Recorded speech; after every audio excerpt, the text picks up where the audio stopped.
ഞാൻ പോട്ടെ വെക്കി എനിക്ക് ഉത്തരം പറയാൻ കഴിയൂല. കൊറേ ആൾക്കാർ ചോദിച്ചിട്ട് നിങ്ങളടുത്ത് നിങ്ങളെ മാല എവിടുന്നാന്നാ ചോദിക്കുന്നത്. എവിടുന്നാ വാങ്ങിയ മാല? മാല ഇവിടുന്ന് കിട്ടുമൊന്നുമില്ലാലോ. എവിടുന്നാ കിട്ടാ? അത് മക്കത്തുനിന്ന് കിട്ടും. ഇത് മക്കത്തുനിന്നാ? ആ പിന്നെ ഇവിടുന്ന എത്ര കൊല്ലായി മാല? ഇത് 10-16 കൊല്ലായി. 16 കൊല്ലോ? നിങ്ങൾ എവിടെ വന്നാലേ കാണാൻ പറ്റുക നോക്കുന്നുണ്ട്. അന്നെ വയനാട്ടിൽ തന്നെ വന്നാണ്. വയനാട്ടിൽ മുട്ടിൽ പരിഹാരം വന്നാൽ കാണുന്നത്. ഓക്കെ ഞാൻ പോയിട്ട് കിട്ടിയിട്ടില്ല മോളെ. ഇതെൻ്റെ മോള് ഉമ്മർക്ക് പോയാലും കൊണ്ട് തന്ന 3 മാല കുറേ പൊട്ടിപ്പോയി. നിങ്ങളെന്താ കോർക്കുവോ? ഇത് ഊരിപ്പോന്നാ ഞാൻ കോക്കും.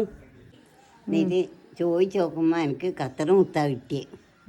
അത് ഇവിടെ കൊണ്ടുവന്ന് കുട്ടിയെ കൊടുത്തേക്കും ഒരു കാര്യം വേണ്ട. എല്ലാവർക്കും ഈ മാല വേണ്ട? എല്ലാവർക്കും ഇങ്ങനത്തെ വേണ്ടി. നിങ്ങൾ പത്രം വായിക്കുന്ന കണ്ടിട്ട് നിങ്ങൾക്ക് വായിക്കാൻ അറിയോന്ന് ചോദിച്ചിട്ട് കുറേ ആൾക്കാർ.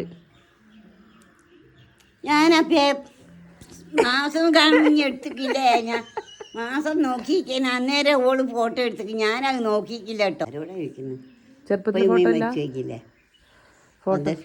9 വയസ്സിൽ ഉമ്മയും മരിച്ചുപോയി, 12 വയസ്സിൽ ബാപ്പയും മരിച്ചുപോയി. പിന്നെ ഇപ്പോൾ ഫോട്ടോ ആരാ വെച്ചിരിക്കുന്നു?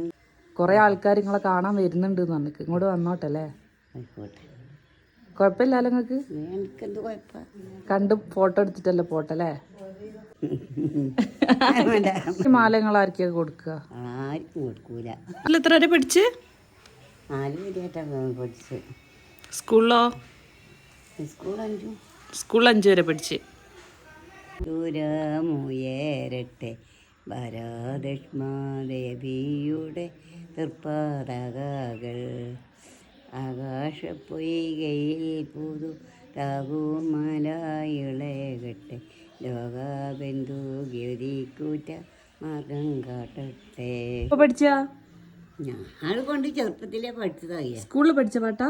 കുട്ടികളെ ഊക്കൻ ഊക്കൻ മാങ്ങകൾ ഓരോ കുലയിലെമ്പാടും പഠിച്ചിട്ടില്ലേ?